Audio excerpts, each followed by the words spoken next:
Bonjour, je suis Maitri Sitaraman. Cette semaine, nous examinons les effets négatifs du chômage de longue durée sur l'avenir de nos enfants, nos familles et les budgets de nos pays.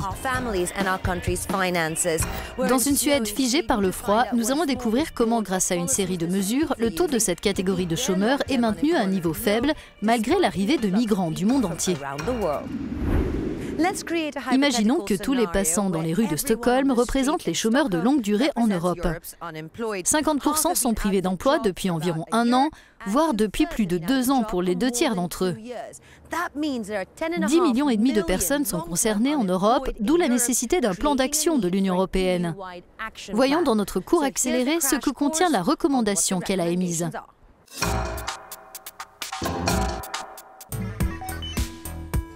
Évoquons ce problème avec un jeu de flipper. Le jackpot, c'est l'obtention d'un emploi.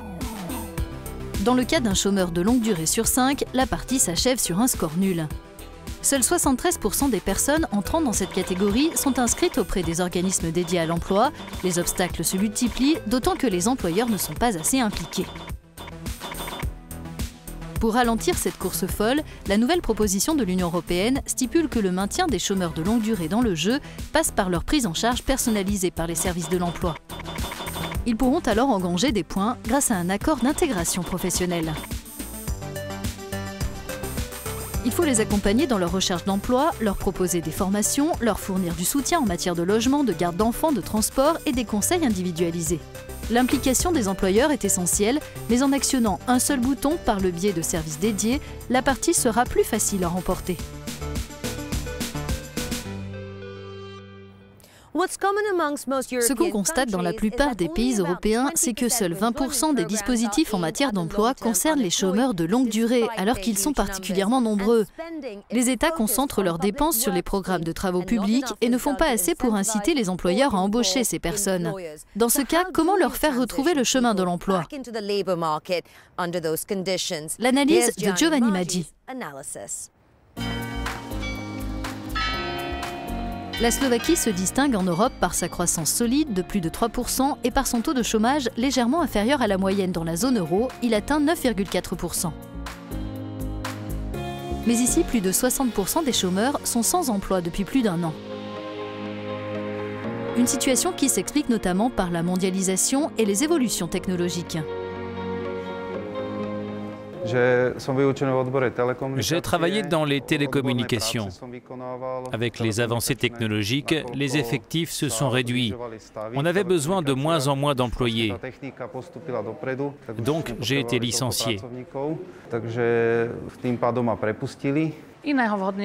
Malheureusement, je cherche du travail dans un secteur qui est très masculin et la plupart du temps, les entreprises préfèrent embaucher un homme et quelqu'un de plus jeune. Pour s'attaquer au problème, le gouvernement slovaque a baissé les taxes sur les bas salaires, il a accordé aux chômeurs de longue durée des aides liées à une reprise d'activité et il a réorganisé les services nationaux dédiés à l'emploi. Des comités ont aussi été créés par secteur économique pour évaluer les compétences nécessaires pour tel ou tel emploi. On ne peut pas lutter contre le chômage de longue durée sans la coopération étroite des employeurs, parce que ce sont eux qui embauchent. Et donc, on doit les écouter et savoir quel est selon eux l'employé idéal ou quelles compétences il doit avoir.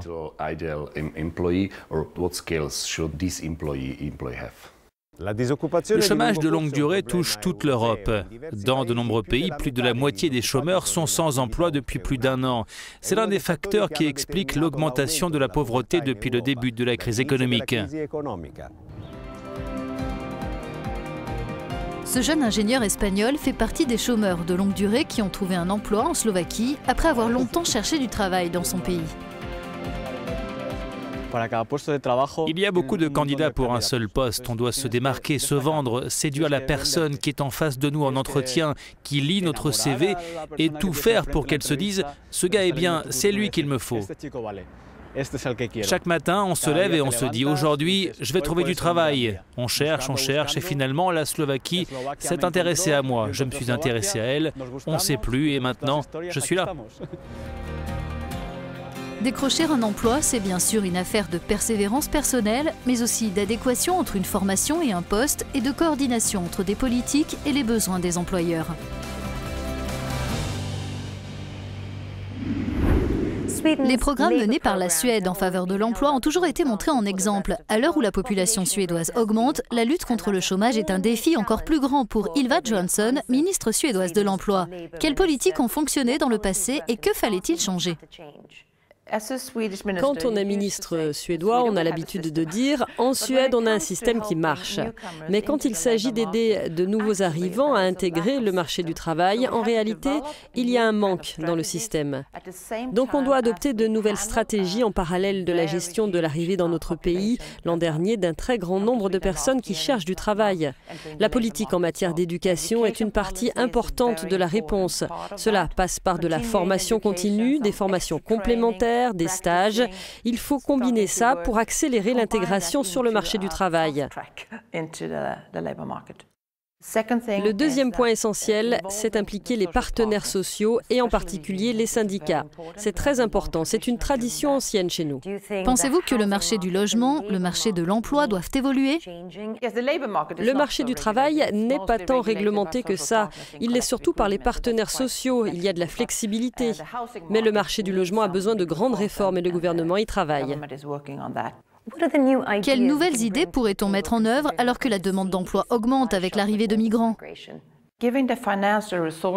C'est par exemple donner des ressources financières aux gens qui ont un faible niveau scolaire pour qu'ils financent leur éducation en tant qu'adultes sans avoir à emprunter de l'argent. Ils toucheront directement de l'argent de l'État pour qu'ils puissent avoir un niveau équivalent à la fin du primaire ou du secondaire.